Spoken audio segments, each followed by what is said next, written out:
주간에 대통령 선거가 있었습니다. 어떻게 여러분 찍은 분이 됐어요? 찍은 분이 된 분은 기분이 좋을 것 같고, 또 안 됐으면 기분이 좀 나쁠 것 같고, 이런 선거가 있을 때마다 많은 생각을 하게 됩니다. 저는 그런 질문을 가끔 저한테 해봐요. 국회의원을 뽑고 또 대통령을 뽑을 때 참 관심이 많잖아요, 우리가. 그러니까 이 세상에서 그거 몇십 년 살아가면서 정치 체제, 또 누가 집권을 하고 이런 부분에 아주 관심이 지대한데, 우리가 영혼을 보낼 하나님의 나라에 대해서는 과연 얼마만큼 관심을 갖고 살아가는가. 세상 나라에 대해서 우리의 관심, 하나님 나라에 대한 관심이 큰가 작은가, 그런 생각을 해봅니다. 그런 질문을 스스로에게 해보면 하나님 앞에 죄송할 때가 너무 많아요. 세상 나라에 대해서는 뭐 그냥 토론도 막 열띤 토론을 하고 피 튀기는 토론을 하고 그러는데, 하나님 나라 이렇게 얘기하면 입이 쑥 들어가가지고 아무 말도 안 해. 이게 믿음 생활을 정상적으로 하고 있는지 궁금하기도 하고 또 답답하기도 하고, 우리가 스스로 자가 점검을 한번 해볼 필요가 있어요. 나는 과연 하나님의 나라에 대해서 얼마만큼 관심을 갖고 살아가는가? 내 믿음 생활이 정상적으로 지금 실행되고 있는가? 이거를 질문을 통해서 측정할 수가 있습니다. 어떤 질문을 던져보면 알 수 있는가 하면, 내가 하나님께서 주신 모든 명령, 율법, 또 내 생업 속에서 내가 맡고 있는 그 모든 일들을 이걸 어떤 마음가짐으로 하는지 이걸 점검을 해보시면 알 수 있어요. 이게 만약에 내가 의무감에서 한다, 믿음이 고장난 것입니다. 또 주일날, 여기 주일날 우리가 이 시간 같이 하나님 앞에 예배 드리잖아요. 근데 예배를 왜 드리러 오신 거예요? 스스로 한번 물어보세요. 주일이니까 당연히 와야지. 의무잖아, 성도의 의무. 그게 전부라면 믿음이 고장난 거예요.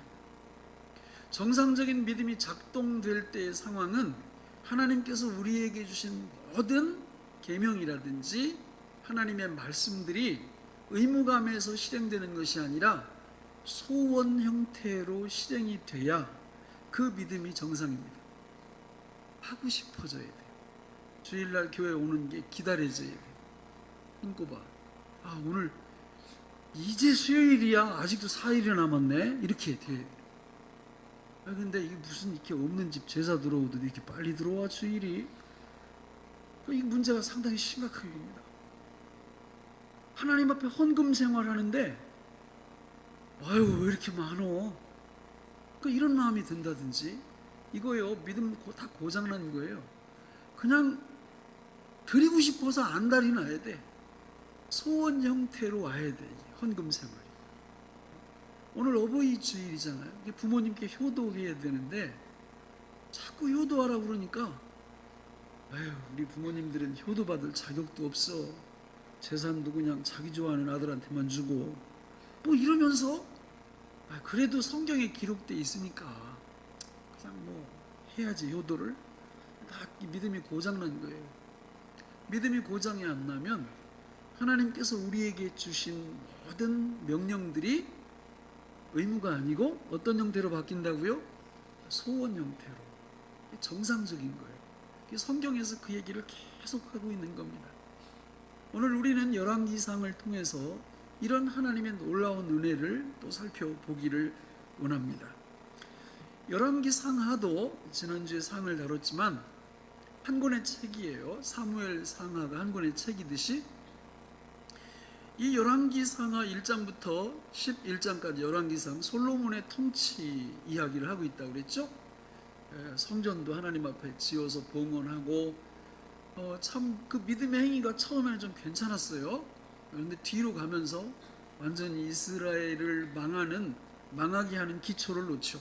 솔로몬 왕이 열왕기상 12장부터 열왕기하 17장까지 나라가 둘로 갈라집니다. 솔로몬의 잘못된 것 때문에 둘로 갈라져서 북쪽 이스라엘이 주전 722년 아수르에 의해서 망할 때까지의 역사 기록을 열왕기하 17장까지 기록해놨어요. 그리고 18장부터 마지막 25장까지는 홀로 남았던 유다 왕국이 바벨론에 의해서 멸망하는 이야기가 기록되어 있습니다. 그러니까 이게 이제 전체적인 구도였고, 그리고 내용 중요한 거를 열왕기 하의 내용 중요한 걸 몇 가지만 말씀드리면, 2장에 가보면 엘리야 선지자가 승천을 해요. 열왕기상 17장부터 열왕기하 2장까지 엘리야의 사역이 계속되다가 안 죽고 불말과 불병거의 호의 속에 회오리 바람을 타고 하늘로 올라갑니다. 창세기 5장에 보면 죽음을 경험하지 않는 또 한 사람이 있죠? 바로 에녹이죠. 근데 에녹은 좀 싱겁게 없어져요. 그냥 하나님이 데려가셨더라. 이런데 이 엘리야는 굉장히 드라마틱하게 말이죠. 불말, 불병거들이 동원이 되고, 그리고 회오리 바람 타고 하늘로 올라가면서 그 선지자의 사역을 자기 후계자 엘리사에게 넘겨주고 떠납니다. 4장에 보면 이 엘리사하고 수넴에 사는 어떤 여인과의 관계를 통해서 믿음의 아름다운 이야기가 나오고, 5장에 보면 아람 나라의 그 장군이었던 나아만의 문둥병 고쳐주는 이야기가 나오죠. 11장으로 가보면 이 11장이 항상 문제야, 이게. 그죠? 사무엘하 11장 어떤 일이 벌어졌어요? 다윗이 바세바 아줌마하고 잘못 걸려가지고 패가 망신합니다. 사무엘하 11장. 열왕기상 11장에는 그 아들 솔로몬 왕은 한술 더 떠가지고 나라를 완전히 망쳐놓죠. 이게 11장이 문제예요. 여기 열왕기하 11장에는 제가 이 이스라엘 나라 갈라진 나라들의 왕의 숫자를 38명, 19로 외우라고 그랬죠. 그죠? 각각 19명. 그런데 깍두기가 하나 있다고 그랬죠. 여왕을 남쪽에다 집어넣으면 20명이 되는 거예요. 근데 이 여왕 이야기가 이게 열왕기하 11장에 등장하는 거예요. 그래서 이 아달랴의 부모가 누구냐면 북쪽 이스라엘의 아버지는 아합, 어머니는 이세벨이에요. 그러니까 이 사단이 이 아달랴를 남쪽 유다로 시집 보내가지고 하나님의 나라를 말아먹으려고 이게 작정을 한 겁니다. 근데 이게 결혼하자마자 남편 여호람 왕이 금방 죽어요. 그래가지고 그 여호람의 형제들, 그 또 낳았던 아들, 딸들을 다 죽여, 이 아달랴가. 그리고 지가 왕이 돼가지고 장장 6년 동안 통치를 하는 이야기가 열왕기하 11장에 기록이 되어 있습니다. 그리고 13장으로 가보면 엘리사 선지자가 죽어요. 우리하고 똑같이 죽어요. 자기 스승은 회오리 바람 타고 하늘로 멋지게 올라갔는데 엘리사 선지자는 병들어서 우리하고 같이 이렇게 같은 방법으로 죽습니다. 그리고 17장에 가보면 아까 말씀드린 대로 북쪽 이스라엘이 아수르에 의해서 722년 주전 그때 망하죠. 이런 식으로 열왕기하가 구성이 되어 있습니다. 우리는 이 북쪽 이스라엘의 그 멸망을 좀 뜯어볼 필요가 있어요. 이 나라가 도대체 왜 망했냐? 원래 남쪽 유다는 왕조가 하나예요. 다윗 왕조. 근데 북쪽은 9개 왕조가 등장해요. 계속 쿠데타 일어나고, 그래서 9개 왕조가 등장을 하는데, 이 9개 왕조 중에서 가장 강력한 왕조가 누구냐면 오므리 왕조입니다. 아합도 여기 속해 있는 거예요. 오므리의 아들이 9이고. 그러니까 이 오므리 왕조가 굉장히 강력한 나라를 구축을 하면서 뭘 수입해 오느냐면 바알 신앙, 아세라 신앙 이런 걸 수입을 해오는 거예요. 누굴 통해서? 자기 부인 이세벨을 통해서. 그러니까 하나님께서 보실 때는 비상이 걸린 거죠. 그래서 하나님이 누구를 거기다가 투입을 시키느냐면 선지자 중에 가장 강력했던 선지자 2명 누굴까요?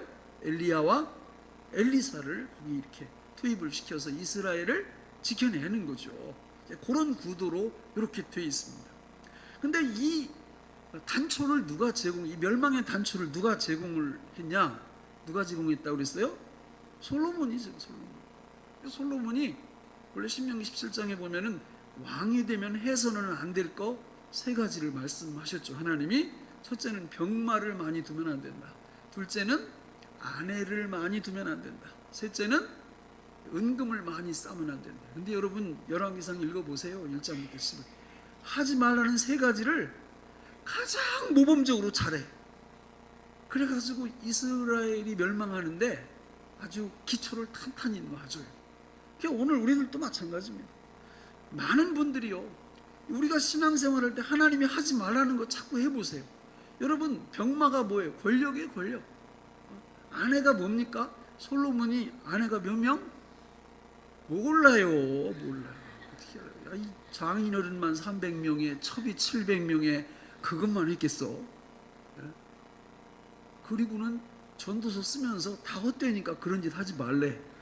다 해보고. 되게 나쁜 사람이야. 그렇잖아요. 여러분 이 솔로몬이 그냥 쾌락 중심적인 삶, 그리고 은금, 금력 아니에요? 금력, 돈의 힘. 그러니까 이런 것이 우리 주변에 이렇게 산더미처럼 쌓여 있으면 인간은요 딱 하나만 의지할 수 있어요. 하나만. 그러니까 인간은 하나님만 의지하면서 살게 돼 있어요. 구조가. 그런데 이런 것들이 들어오면 하나님이 밀려나는 구조란 말이에요. 그래서 망하는 겁니다. 그래서 우리가 우리 마음의 보좌, 이 마음의 보좌에 항상 누가 그 1번 자리를 지키고 있는지를 늘 점검을 하셔야 되는 거예요. 근데 하나님이 아니고 우리 주님이 아니고 은금이라든지 쾌락이라든지 이런 권력이라든지 이런 것들이 우리 마음에 1번으로 딱 들어오면 볼 것도 없어요. 믿음 떠납니다. 큰일 나는 거예요. 그걸 보여주는 거예요. 자, 그러면 이 열왕기서는 왜 썼냐? 언제 썼냐? 무슨 목적을 갖고 썼냐? 지난주에 말씀드렸죠. 이스라엘이 망한 후에 바벨론 포로로 잡혀가서 이 성경을 쓴 거예요. 어떻게 하나님의 나라가 망할 수 있냐? 말이 안 되잖아요. 하나님이 통치하시는 나라가 어떻게 망할 수가 있어요? 근데 망했잖아, 현실적으로. 그래서 거기에 대한 해답으로 주신 겁니다. 그래서 그 해답을 듣고 나니까 하나님께서 이 역사, 이 한 국민과 이 나라의 역사를 이끌어 가실 때, 개인의 역사를 이끌어 가실 때 두 가지 언약을 적용한다고 그랬죠. 첫 번째는 모세 언약, 행위 언약이에요. 행위 언약. 두 번째는 다윗 언약, 은혜 언약이에요. 6개의 언약 중에 이 두 가지가 이렇게 핵심이잖아요. 그런데 모세 언약대로 하나님이 징계해 버리신 거예요. 범죄하고 이러니까 방법이 없잖아요. 그래서 모세 언약 요거 지키면 내가 복을 주고 요거 어기면 복을 안 주고 저주를 베푼다. 그게 그대로 이루어진 겁니다. 그럼 그게 끝이냐? 아니라는 거죠. 다윗 언약이 이어서 나와요. 다윗 언약은 행위 언약이 아니에요. 심은 대로 거두는 언약이 아닙니다. 다윗 언약은 비록 이스라엘 백성들이 죄를 지었지만 하나님께서 다윗의 후손을 들어서 메시아로 만들고 그 메시아를 이 땅에 보내서 다시금 회복시킨다는 언약이 다윗 언약이죠. 그래서 이 다윗 언약의 완성이 마지막 6번째 언약인 새 언약으로 꽃을 피우는 겁니다. 그 얘기를 해주고 있는 거예요. 지금은 망했지만 영원히 망한 게 아니라 하나님께서 여전히 이스라엘을 사랑하신다. 이 말씀을 해주시려고 열왕기서를 기록했다. 우리도 모세 언약만 적용이 된다면 오늘 이 자리에 있을 분들이 한 분도 없어요. 다윗 언약, 새 언약의 은총 때문에 오늘 우리가 이 자리에 나와서 하나님 앞에 예배하게 된 줄로 믿습니다. 그러면 열왕기 하, 상하에 흐르는 하나님의 은혜를 한 두 가지 정도 우리가 살펴보기를 원합니다. 열왕기상 17장부터 열왕기하 2장까지 누가 사역한다고 그랬어요? 엘리야가 사역, 엘리야가. 그리고 열왕기하 2장부터 13장까지 엘리사가 사역을 하는데 이 두 사람이 왜 투입됐다고요?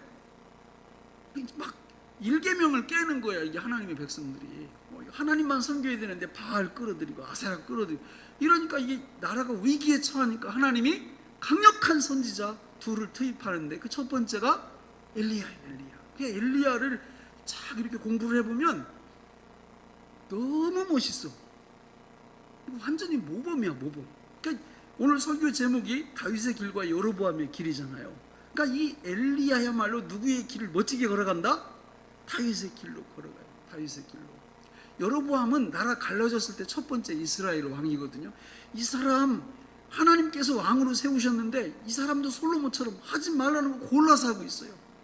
막 금송아지 만들어 놓고 아무나 제사장 세우고 절기 날짜 다 바꿔버리고. 진짜 못 믿을 게 인간이에요. 저부터 시작해서. 그러니까 여기 엘리야 이야기를 쭉 보면서 우리가 이 중요한 진리를 놓치면 안 돼요. 그러니까 엘리야 이제 설명을 드리겠지만 엘리야 완벽하게 순종합니다. 그러니까 우리도 정신 바짝 차리고 누구처럼 순종하자. 그러면 이제 예배 끝나고 문 열고 나가면서 아이고 마음에는 원이로되 육신이 약하도다 이러면서 또 그거는 복음의 삶이 아니에요. 믿음이 뭔지 몰라서 그러는 거예요. 이 엘리야는 누구를 미리 보여줘요? 예수 그리스도를 미리 보여주는 거예요. 예수 그리스도께서 이렇게 순종하셨고 예수님의 순종은 누구 순종이 돼요? 왜 대답을 안 해요? 제가 믿음생활 가이드에 그것도 써드려야 되나? 예수 죽음, 내 죽음. 예수 부활, 내 부활. 예수 승천, 내 승천. 예수 생명, 내 생명. 예수 순종. 이건 안 써줬더니 또 여기까지는 잘 모르. 그러니까 예수님이 하신 거는 다 누구 거다? 다 내 거다. 엘리야가 누구를 지금 미리 보여주고 있다? 예수님의 순종을 미리 보여주고 있어. 한번 보실래요? 17장에 가보면요, 이게 이제 볼 거 없어요. 성경 찾지만 이 그 이스라엘 그 아합 왕이 딱 등극을 했는데 이 막 우상을 끌어들이고 그러니까 하나님이 엘리야를 보내셨다고 그랬잖아요. 그러니까 엘리야를 딱 보내셔가지고 아합한테 그러는 거예요.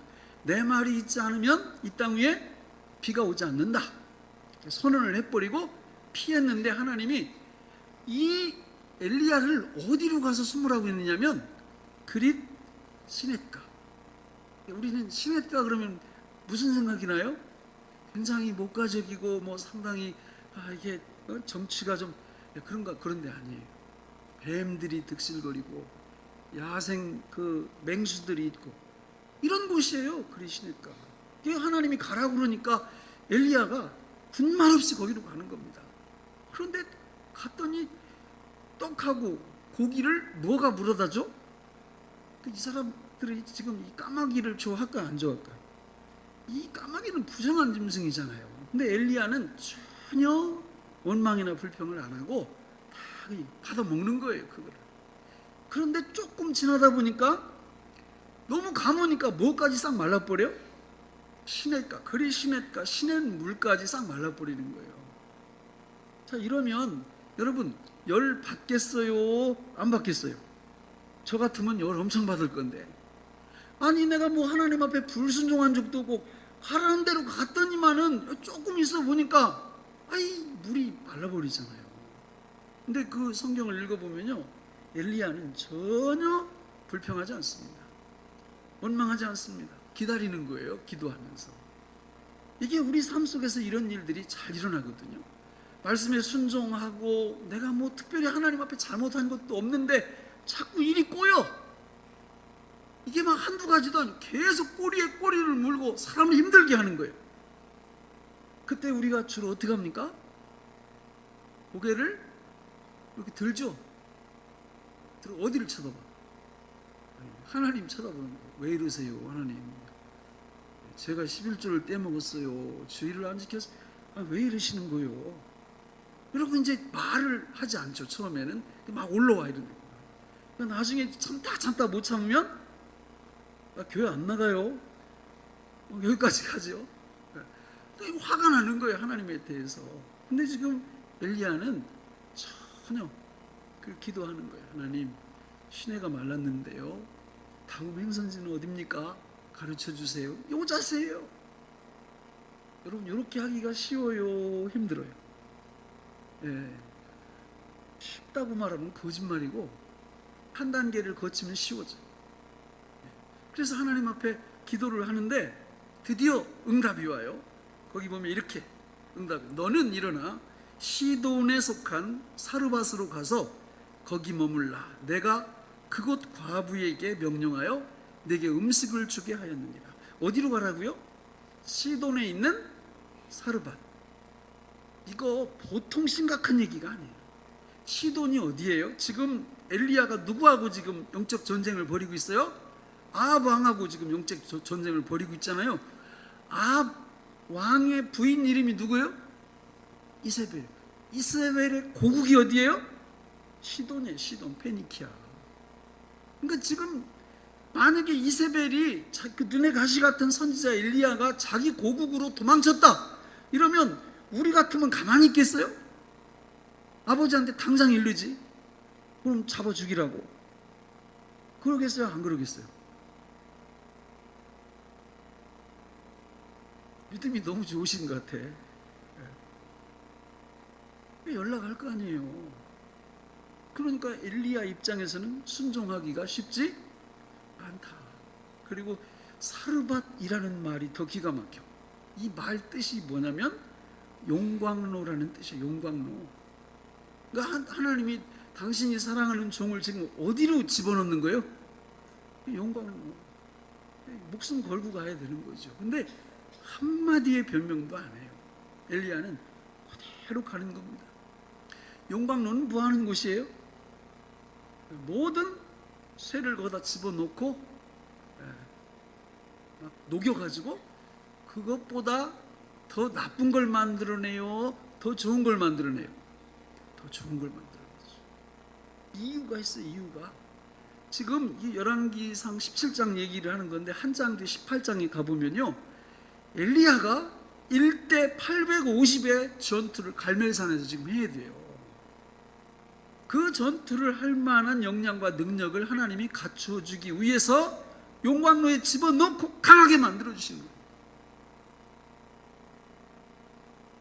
오늘 이 자리에 정말 이 사르밧 같은, 이 용광로 같은 그런 처지에 있는 분이 계신가요? 조금 기다려보세요. 그걸 어떻게 기다려요? 글쎄요, 그건 나도 마찬가지예요. 기다리는 게 쉽지 않아요. 방법이 있어요. 우리 하나님께서 변장된 축복을 주시는 거거든요. 우리를 더 강하게 만드셔서 위대한 축복의 주인공이 되게 하시려고 그렇게 하시는 줄로 믿습니다. 그런데 이게 지금 너는 일어나 시돈에 속한 사르밧으로 가서 거기 머물라. 내가 그곳 과부에게 명령하여 내게 음식을 주게 하였느니라. 이렇게 말씀합니다. 참 하나님도 인도를 하시려면 돈 많은 사람한테 이렇게 인도를 하셔가지고 가뭄 기간 동안 보내게 하셔야지. 하필이면 누구요? 과부. 그 당시 과부는요, 안 봐도 알아요. 이 생활 능력 같은 게 거의 없는 분들이거든요. 혹시 엘리야가 가면서 이렇게 기도했을지도 몰라. 하나님, 과부까지는 괜찮은데 돈 많은 과부 좀 만나게, 뭐 이렇게. 그리고 사르밧에 가서 과부의 집에서, 이건 완전히 서울에서 김서방 찾기요. 시돈에 가본 적도 없어요, 엘리야는. 그런데 그 성경을 쭉 읽어보면 하나님께서 정확하게 인도하십니다. 하나님께 순종을 하면 걱정할 게 없어요. 다 인도를 하시죠. 그러면 엘리야 이야기를 들었으니 우리도 엘리야처럼 이렇게 멋진 믿음과 순종의 삶을 살아야 될 거 아니에요. 그렇죠? 그러나 우리는 우리 자신을 너무 잘 알아요. 이거 못해요. 이거 우리 못한다. 그리고 하나님이 이렇게 하라고 우리한테 주신 게 아니란 말이에요. 엘리야가 누구의 모델이라고 그랬어요? 예수님의 모델이에요. 예수님이 하나님 앞에서 다 이렇게 해주셨다 그 말이죠. 예수님, 내가 주님을 믿습니다. 그럴 때 엘리야의 순종이 누구 순종으로 바뀌어요? 내 순종으로 바뀌는 거예요. 고린도전서 1장 30절에 너희는 하나님에게서 나서 그리스도 예수 안에 있고 예수는 하나님에게서 나와서 우리에게 지혜와 의로움과 거룩함과 구원함이 되셨으니, 예수님 안에 있는 지혜, 의로움, 거룩함, 구원함, 모든 것들이 우리가 예수님 안에 있으므로 다 내 것이 된다는 이 진리를 믿게 될 때 엘리야의 순종의 역사가 우리 삶 속에서 그대로 일어나게 될 줄로 믿습니다. 이게 믿음의 능력이에요. 이런 믿음을 갖고 신앙생활을 하면 하나님의 모든 말씀이 우리한테 의무로 오지 않아요. 소원으로 옵니다. 요한계시록 2장에 보면 7교회에 보내는 편지 중에서 첫 번째 교회가 에베소 교회예요. 에베소 교인들이 다 칭찬받아 다른 거 다. 뭐 충성, 헌신, 봉사, 교리, 이단 퇴출, 음행의 죄 다 극복합니다. 근데 한 가지 책망 들어요. 무슨 책망이요? 처음 사랑을 잃었느니라. 그 무슨 뜻이요? 그게 처음 사랑. 간단해요. 처음 사랑에 빠지면 내가 상대방을 향해서 막 의무적으로 데이트 시간에 나가요? 이거 안 나가면 깨질 거니까 이거 그냥 의무적으로 가자. 그거요? 처음 사랑이 그런 거예요? 그럼 뭐가 있어요? 만나기를 원하는 소원이 있지. 소원이 있잖아요. 그래요, 안 그래요? 그거예요. 그러니까 에베소 교인들이 하나님의 일을 하면서도 마음에 기쁨이 없는 거예요. 의무적으로 하는 거예요. 내가 이래봬도 집사인데, 이래봬도 내가 장로인데, 이래봬도 목사인데 이러면서 의무감으로 하는 거예요. 의무감으로. 주님이 그걸 보고 너무 힘이 드는 거예요. 아니 왜 내가 준 능력으로 믿음으로 기쁨 가운데 소원 가운데 그 일을 하지 않고 왜 의무적으로 하는 거예요? 의무적으로. 어디서 떨어진 것을 기억하고 다시 회개하고 회복하라고 말씀하잖아요. 오늘 우리의 신앙생활, 믿음생활, 우리의 직장생활, 사업을 할 때도 마찬가지고 우리 마음속에 그것을 향한 소원이 없다면 우리 믿음이 고장난 겁니다. 우리 믿음이 정상적으로 작동하면 하고 싶어요. 하고 싶어. 주님의 일을 하고 싶고 내가 우리 가족을 위해서 직장 다니는 것도 하고 싶고 소원이 있어요. 왜? 주님이 함께 하시니까. 이게 갈라디아서 2장 20절의 말씀이잖아요. 내가 그리스도와 함께 십자가에 못 박혔나니 그런즉 이제는 내가 사는 것이 아니요 오직 내 안에 그리스도께서 사시는 것이라. 이제 내가 육체 가운데 사는 것은 나를 사랑하사 나를 위하여 자기 자신을 버리신 하나님의 아들을 믿는 믿음 안에서 사는 것이라. 간증이 넘치죠. 예수 안 믿는 사람 보면 세상 그렇게 불쌍할 수가 없어. 왜? 혼자 힘으로 살거든 그분은. 근데 더 불쌍한 사람들이 누구냐면 교회 다니는데 믿음으로 사는 법을 몰라. 그러니까 여전히 율법으로 사는 거예요. 그 주님 예수 믿고 구원은 받았는데 믿음으로 사는 법을 몰라. 예수님께서 마태복음 11장 28절에 수고하고 무거운 짐진 자들아 다 내게로 오라. 내가 너희를 쉼이 없어. 쉼은 소원이 있다는 얘기예요. 안식이 있다는 얘기예요. 기쁨이 있다는 얘기예요. 여러분 교회 오실 때, 주일날 교회 오실 때 이런 게 없으면 여러분 믿음 고장난 거라니까. 주일날도 나가기 힘들어 죽겠는데 무슨 수요일까지 나오라고 그래. 아니 뭐 수요일, 아니 금요일날 저녁에 잠자야지. 그때 나가서 기도할 수. 야 진짜 예수 믿는 거 정말 힘들다. 이거 다 믿음 고장난 거 이거.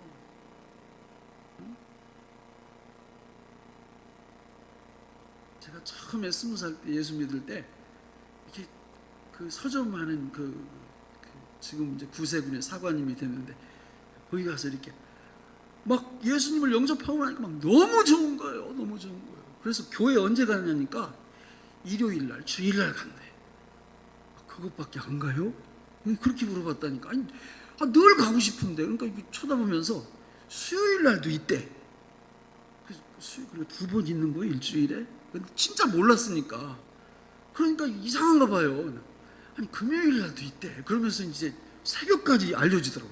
새벽에도 나올 수 있다고, 나오고 싶으면. 그래서 저는 구원받고 나서 새벽 거의 안 빠졌어요, 지금까지. 왜? 너무 좋아. 예수님께 나오는 게 너무 좋다고. 부럽죠? 부러우면 안 되는, 부러우면 지는 거예요, 이거. 누구나 다 이렇게 해야 되는 거예요. 누구나 다 예수님이 너무 좋아가지고 내 힘으로 하는 게 아니라니까. 내 힘으로 의지력이 강해. 그거 다 말짱 거짓말이에요. 의지력, 저보다 의지력 없는 사람 없을 거예요.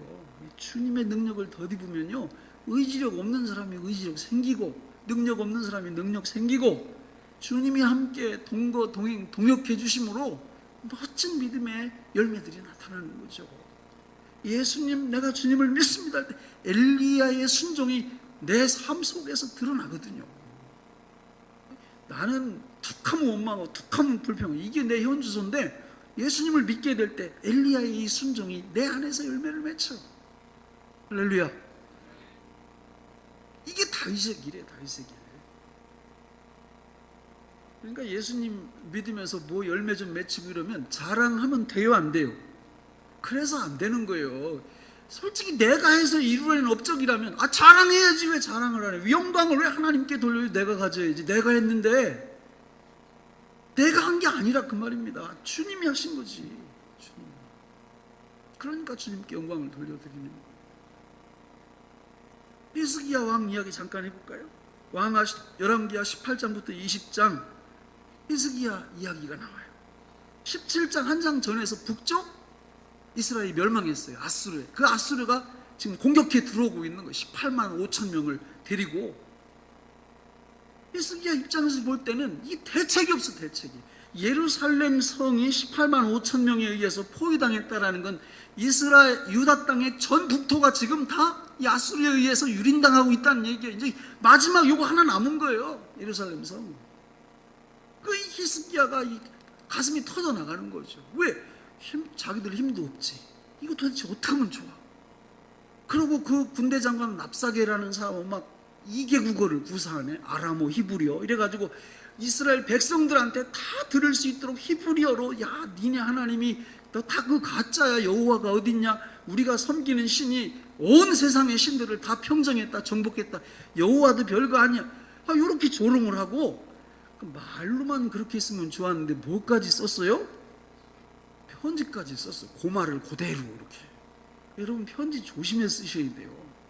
그래가지고 그걸 이제 히스기야 왕한테 딱 갖다 줬는데 히스기야 왕이 그 편지를 딱 갖고 어디로 들어가요? 성전에 딱 들어가서 편지를 딱 펼쳐놓고 뭐 길게도 기도 안 해. 우리 한번 읽어볼까요? 본문 14절 15절까지만 시작. 히스기야가 사자의 손에서 편지를 받아보고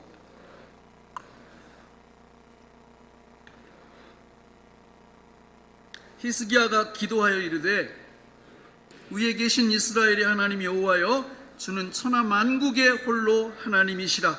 주께서 천지를 만드셨나이다. 예, 거기까지. 어떻게 해요? 그냥 편지 펴놓고 성전에 와서 편지 펴놓고 어떻게 기도한다고요?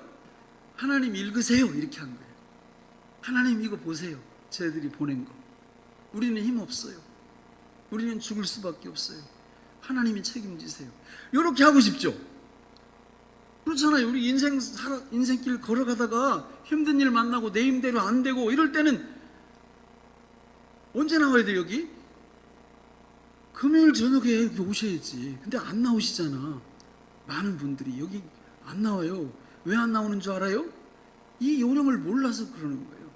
우리가 힘이 없을 때는요 이렇게 하면 되거든요. 이렇게. 근데 이게 잘 안 돼. 자, 히스기야가 누구를 미리 보여주고 있어요? 예수님. 히스기야도 예수님. 예수님이 이렇게 하셨거든요. 우리의 죄를 짊어지시고 갈보리에서 죽으실 때 엘리 엘리 라마 사박다니 나의 하나님 나의 하나님 어찌하여 나를 버리십니까? 인성을 입으시고 그 죄를 극복할 수 있는 능력이란 죄를 깨부시는 게 아니라 자기가 죽어야 돼. 이런 과정을 우리 예수님이 하셨다 그 말입니다. 이런 과정을 했을 때 예수님이 죽은 지 3일 만에 부활하신 줄로 믿습니다. 그 예수님을 믿게 될 때 이런 능력이 우리한테 들어오는 거 이미 들어와 있어요. 우리를 통해서 드러나는 겁니다. 이 믿음이 있는 사람들은요 하나님의 성전에 나와요. 뭐 갖고 나와요? 편지 갖고 나온다고. 편지 다 있죠? 편지 다 있죠? 편지가 뭐예요? 기도 수첩이지. 그 제가 마련을 하라고 했잖아요. 그 편지. 그래서 이게요 금요일날 나오면은 진짜 어떤 때는 막 기도가 안 나와. 그럴 때는 그냥 이렇게 넘겨. 그냥 이렇게 말하지 말고 하나님 보세요. 이렇게 보세요. 이렇게. 그러면 되거든요. 근데 그런 능력이 예수 믿을 때 나타난단 말이에요. 예수를 진짜 믿게 되면 그런 능력이 나를 통해서 나타나서 내 힘이 없을 때 주의 성전에 나올 수 있는 사람이 될 수 있도록 하나님이 축복하시는 거예요. 그게 믿음이죠. 말씀을 맺겠습니다. 여러분, 믿음 생활이란 정말 흥분시키는 생활이에요. 내가 사는 것이 아니라 내 안에 그리스도께서 사시기 때문에 그 진리를 내가 믿게 될 때 성경에 펼쳐지는 예수 그리스도의 모든 모형들이 했던 위대한 능력이 내 안에서 드러나요. 막 너무 좋지. 예수 믿는 게 너무 좋아. 전도 좀 하세요. 이거 예수님 자랑하라는 얘기거든요. 전도가. 근데 그걸 그렇게 못해. 왜 못하느냐? 믿음이 뭔지 몰라. 그러니까 그 누리질 못하는 거예요. 그 좋은 거를. 예수 안 믿는 사람들 막 지옥으로 전속력으로 달려가고 있는데도 갈 테면 가고 말 테면 말어. 난 몰라. 이게 복음을 안다면, 믿음을 안다면 이렇게 할 수 없어요. 여러분, 세월호 그거 빠져들어가는 거 그거 넉넉고 그거 안 꺼내줬다고 지금 온 나라가 지금 수년이 흘렀어도 난리 아니에요. 난리 아니에요. 이건 잘못한 거 아니에요. 그거 건져냈어야지. 근데 우리는 영적 세월호 수억만이 탄 배가 침몰하고 있는데도 그런 마음도 없어. 그냥 다 외면하고 죽을 테면 죽고 말 테면 말하고 이래. 왜 그러냐? 예수님이 누군지 몰라. 예수님과 함께 사는 이 영광, 복음의 영광, 이런 걸 몰라. 모르니까 그냥 죽어가는 걸 봐도 그냥 모르세요. 죽거나 말거나. 근데 그걸 알면요, 내가 복음의 영광을 누리면요, 너무 불쌍한 거예요. 그게 뜯어 말려야 돼. 가서 그냥 붙잡고 빠져들어가면 안 된다고. 그것도 의무적으로 그게 아니요. 소원이 있어. 소원이 한 영혼이라도 더 살려고 하는 그런 소원이. 저는 우리 교회 나오는 모든 분들이 천국 가는 그날까지 아주 신바람나는 아주 멋진 이런 믿음의 삶을 예수님과 함께 살아가기를 바랍니다. 기도하겠습니다. 하나님 아버지, 오늘 우리에게 주신 이 말씀이 생명의 양식이 되게 하여 주옵소서. 예수님의 이름으로 기도하옵나이다.